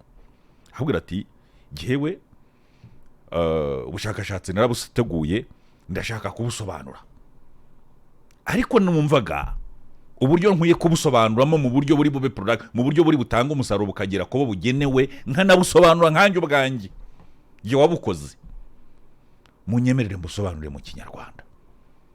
Bakakubwira bati vuga uvuyeho, pano yawe iriho Abanyarwanda, ushobora kuza kubwira bakumva. Ahubwo ati no, ubushakashatsi ngiki gitabo cyabwo kiri mu Cyongereza, ariko je munyemerere ngo interpretation mu Kinyarwanda. Bakakubwira bati ya ntago bikunda, ibyo bintu n'ubuswa bwo ku rwego rw'ejuru. Ariko harimo n'ikibazo aho wowe se ubundi kuki wabaje kubitegura mu Cyongereza ukaba utabasha kubyeexpose mu Cyongereza? No, ntabwo ari cyo kibazo Elias, ntabwo ari cyo kibazo, ahubwo no kuvuga ngo jewe ndashaka nubashye, sibyo, ururimi rwigishwamo amasomo nibyo, ariko turiho turashaka igisubizo mu ihe context. Turashaka gusubiza ikibazo kiri mu ihe context, ni ikibazo cy'abandi. Ariko fata urugero nk'uyu munsi, nk'umuntu wazanye ubucurabwenge bwa Girinka, sibyo, turashaka ibisubizo biri mu murage wacu, kugarura bya bindi byahozeho byaduhaga ibyo tudafite, sibyo.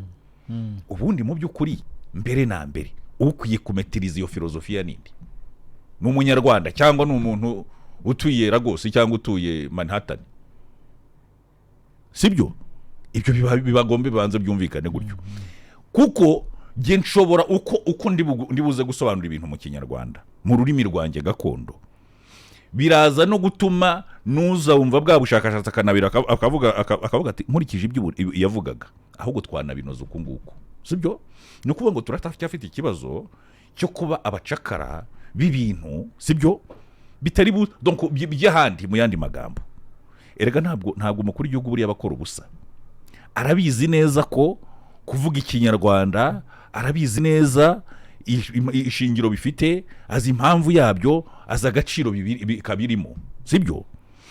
Ntabwo kuba mu by'ukuri abantu bashobora kwitiranya ibintu n'ibindi bakavuga ngo ariko buri ikinyarwanda kubera ko kiri guhabwa isumbwe n'iki, buriya so kutubwira ngo nitureke indimi, ntabwo ari cyo bivuze. Indimi z'amahanga zigomba kwigwa, kabike byaranashyizwe muri uyu mwanzuro. Icyongereza kubera ko kiradufasha kwikonegitinga cyangwa kiradufasha guhura n'isi, biradufasha guhaha, biradufasha guhikirana n'isi isigaye. Ariko filozofi nyarwanda ishingiye ku rurimi nyarwanda igahabwa agaciro mu mwanya wako kandi mu buryo buhoraho, sibyo? Yego, nibyo byiza rwose. Ikinyarwanda cyacu, ururimi rwacu tugomba kugikunda cyane kandi tukagiteza imbere. Umwanzuro wa 8 muri iyi ngeri y'imibereho myiza turawujyanirana n'uwa 9. Uravuga uwa 8 ni uguteza imbere ibikorwa by'imyidagaduro by'urubyiruko, impano zarwo, ndetse no kongerera ubumenyi ngiro urubyiruko, bakarwongera n'ubushobozi burufasha kubona imirimo ndetse no kwiteza imbere. Ibyo birasa nk'ibyo twavugaga bya bindi mwahereyeho, gukuza impano z'urubyiruko. Uyu wa 9 nawo ukaba wibanda ku rubyiruko, gufasha urubyiruko kwidagadura, bakabona aho kwidagadurira, bizarinda bya bindi mwavuga byo kurwanya ibiyobyabwenge, inda zitateguwe.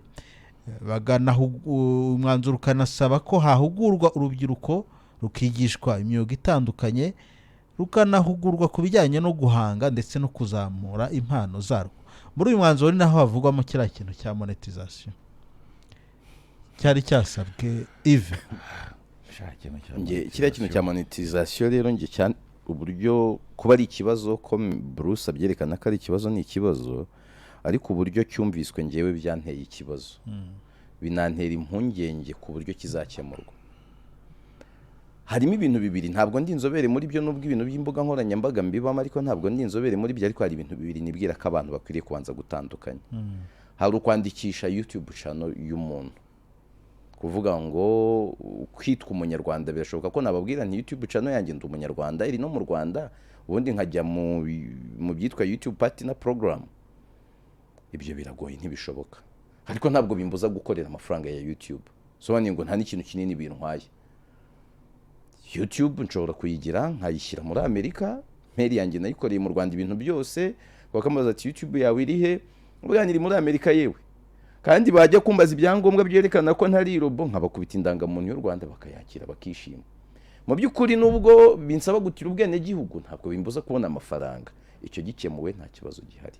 Ikibazo aba YouTubers bagiye barira by'igihe kirekire ni ikihe? Bamwe twari tutaranaza no muri YouTube, ariko ibyo twese twari tubizi, abakoreshaga telefone za smartphone. Hari uburyo ubona umuntu uri kureba video kuri YouTube. Abantu barebaga video kuri YouTube mbere ya 2021, ibyo bintu barabizi. Ukabona uri kureba ugeze ku munota 3 wa video hanyuzemo publicity. N'ubu ushaka kubyumva, uri kunyumva afite nka VPN muri telefone, afungure VPN ye none afungure video kuri YouTube, ibyo mvuga arahita bibona. Ko uri kwirebera video ko najemo publicity, nwa fanta y'uru Ruganda, ni fanta nziza cyane ituma umuntu nk'umugabo. Hashira iminota genda na kompanyi y'indege iyi niyi irihuta kandi genda neza, ugakomeza inkweto iyi niyi niyo nkweto igezweho. Ubwo abari publicity z'abahinda abanyamerika ntaramenya ko byinjiza amafaranga, byarambangamiraga cyane aba YouTubers. Amafaranga binjiza naho ngaho ava. Nigeze kuba ndi muri Kenya nka buri kanya icyo ndeba kureba ikiganiro cy'umu YouTuber, ukabona iyo publicity burya iyo uyirebye ukayirangiza, ntabwo udupusiyeri tw'amafaranga ahabwa kubera ibyo bintu urebye. Mu Rwanda nibyo byahagaze. Aba YouTubers bikabariza kubera iki? Ubu usanga audience y'umuntu 80% cyangwa 90% iri mu Rwanda, abamukurikira nyine abakurikira ibyo atangaza. Kandi noneho nubwo iri mu Rwanda yinjirizwa n'10% bamukurikira bari hanze. Mu gusobanura icyo kibazo gihari ngo abamamaza nibake n'ibiki, abantu rero niho bahise bajya mu rujijo bakibaza, none se ubu mu Burundi baramamaza kurusha mu Rwanda? Ubukungu bwabo se ni bwiza kurusha ubw'u Rwanda? Central Africa se baramamaza kurusha mu Rwanda? Kongo se baramamaza kurusha mu Rwanda. None se wenda aho bari iyo population no kuba bavuga igifaransa ibyo tukabisimbuka, hari uduhugu twinshi tubayeho nabi kurusha u Rwanda, ibyo bintu biba bihari. Bamwe bakabizanamo amateori de complot, ibintu byarahagaritswe ariko ababihagaritse ntibashaka kubivuga. Ariko ikiza nuko byibuze mu mwanzuro bavuga bati nibinoze. Elia, nimba umuntu yavuze ngo ikibazo nuko kimeze gutya, ubundi kwemera indwara, iyi ndwara bamaze kumenya iyo ariyo no kuyivura biroroha. None se nimba ibintu byitwa ibindi, sibyo uburyo nyine byasobanuwe, barabyise ibindi, ntiyashobora kuvugutwa umuti utari wo. Keretse amahirwe abantu nibagira amahirwe bikagera ku mukuru w'igihugu, kuko what was obvious ni ikibazo cyamutunguye, ntabwo biriya binahari yarazi ko ariko bimeze. Noneho byagenda gutyo akaba yagira uburyo abifashamo. None ubwo turi kuvuga ku YouTube kuko niba wabarijwe, ariko imbuga nkoranyambaga zihari uyu munsi ntabwo ari YouTube gusa, kandi sinjiriza abanyarwanda. Facebook yinjiza amafaranga, TikTok yinjiza amafaranga, Instagram yinjiza amafaranga, Twitter yinjiza amafaranga, kandi nyinshi muri izo mbuga ntabwo kuzimonetiza mu Rwanda bikunda.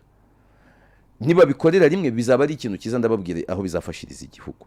Uyu munsi dufite amadolari adahagije, kandi bitumye tugiye kuyagura dukoresheje amafaranga yacu abigendera amata agaciro.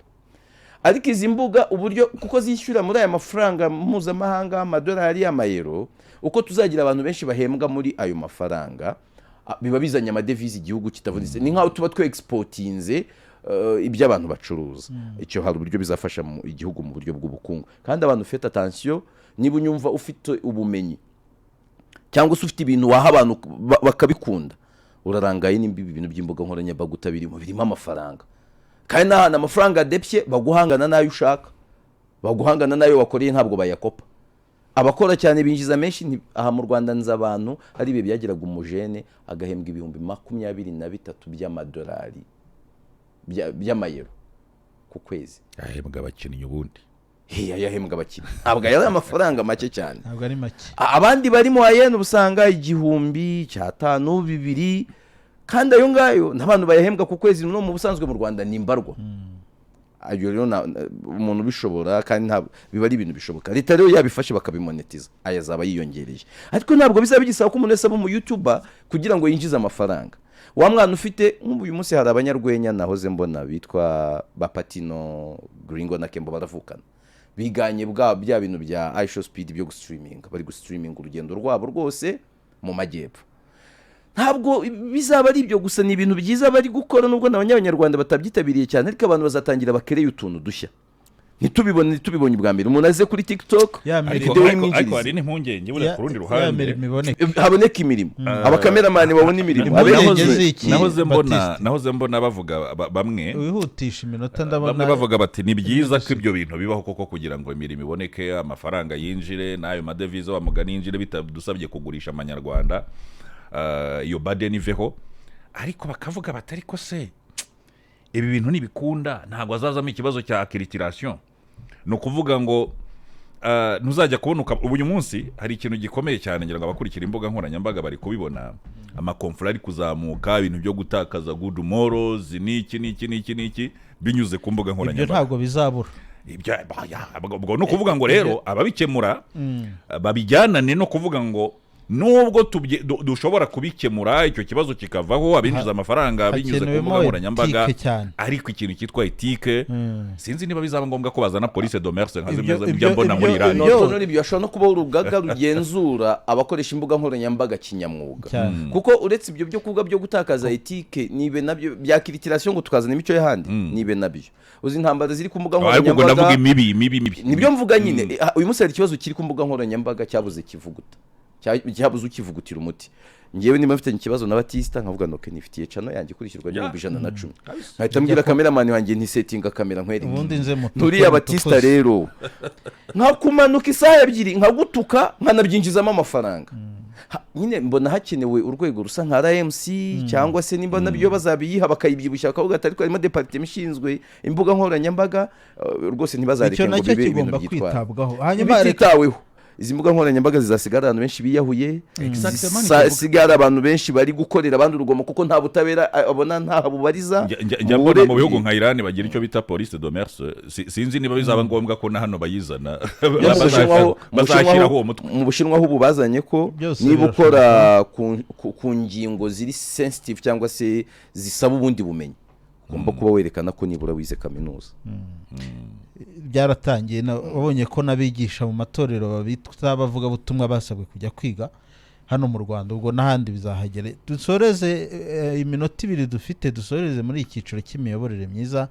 Harimo imyanzuro mu miyoborere myiza, hari imyanzuro 3. Hari ugukomeza guteza imbere ikorwa ry'imihigo, ariko imihigo ikagikorwa by'umwihariko ishingiye nyine ku gace. Hari ugiye wasanga imihigo isa, ugasanga uwa Rwamagana yahize nk'uwa Kirehe cyangwa se nk'uwa Nyabihu, ari uburyo bidahura. Undi mwanzuro wa 11 ukavuga kunoza ingamba zo kwegera abaturage kugira ngo abaturage nabo bagire uruhare mu bibakorerwa ndetse banahindure imyumvire mu bijyanye no gukemura ibibazo, ikintu cya ownership. Umwanzuro wa 12 ukaba usaba gushyira imbaraga mu ngamba zo gukumira ikibazo cy'inda ziterwa abangavu, abana bata amashuri ndetse n'ikoreshwa ry'inzoga n'ibiyobyabwenge. Umwanzuro ukubiyemo ibintu byinshi: inda zitateguwe, abana bata amashuri, ikoreshwa ry'ibiyobyabwenge. Reka tuvugeho gatoya buri umunota umwe ubundi dusoza. Mpera kuri icyo ngicyo warushoreje cyo inda zitateguwe, abana bata amashuri, hari ukuntu bijya kugira n'isano, ariko mpita nsubira mu buryo bw'amategeko yashyizweho, asa naho yabihaye umurongo nubwo bigikomeye. Ibyo byose numva guta ishuri, hari igihe urumva iyo uteye umwana inda itateguwe, umwana w'umwangavu, hari amahirwe umubujije, uramukereje mu buzima, arava mu ishuri nyine ibyo ashobora kuzarisubiramo, ariko by'imburagihe n'iki. Nagiye mbona hari ibihano mu mategeko bihari, ibyo ni icyaha nyine cy'ubugome, ariko wajya no kureba ingaruka nanone bisiga. Hari igihe ushobora kuvuga ute okay, wateye umwana w'umukobwa inda turamufunze nibyo, ariko wajya kureba le victime directe wa mwana uko agiye kubaho nabo, umwihariko ahabwa nyuma yo kubyarwa na nyina utari wamwiteguye, na se utaramushakaga. Wajya kureba mu by'ukuri uburyo abakiyadi cyangwa se yitabwaho, ugasanga mu by'ukuri ntacyo amategeko asa nawe yabivuzeho cyane. So ni ikintu cyo ngira ngo cyaba indi deba hariyo y'undi munsi. Ibindi gira icyo urenzaho nawe. Kandi singira icyo ndenzaho. Ntabwo cyabura. Ntabwo cyabura. Umuti tuvuga ute gute kugira ngo abana b'abangavu bareke guterwa inda zitateguwe? Mbona bikwiriye guhera njye mbona hari ikintu muri rusange ubukangurambaga bwaragabanyutse. Rimwe na rimwe tukagira ibihano biremereye, ariko abantu benshi buryo uzacunge iyo amatara azimye duhinduka amavampaye. Rero ikintu cyonyine cyiza ni uko umuntu aba afite umutima umukumira, atari ugutinya ibihano biremereye gusa cyangwa amategeko.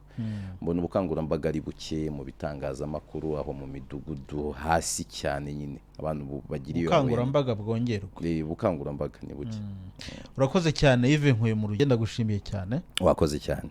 Ndagushimiye cyane Nisingizwe Alain Jean Baptiste ku musanzu mu kiganiro. Wakoze cyane Elias. Namwe mwese mwari mudukurikiye kuri Royal FM, mukomeze kunogerwa n'ibindi biganiro bikurikira. Twari mu kiganiro Face the Nation, naho ku wa gatandatu w'icyumweru gitaha mwari kumwe nanjye Elias Nizeyimana.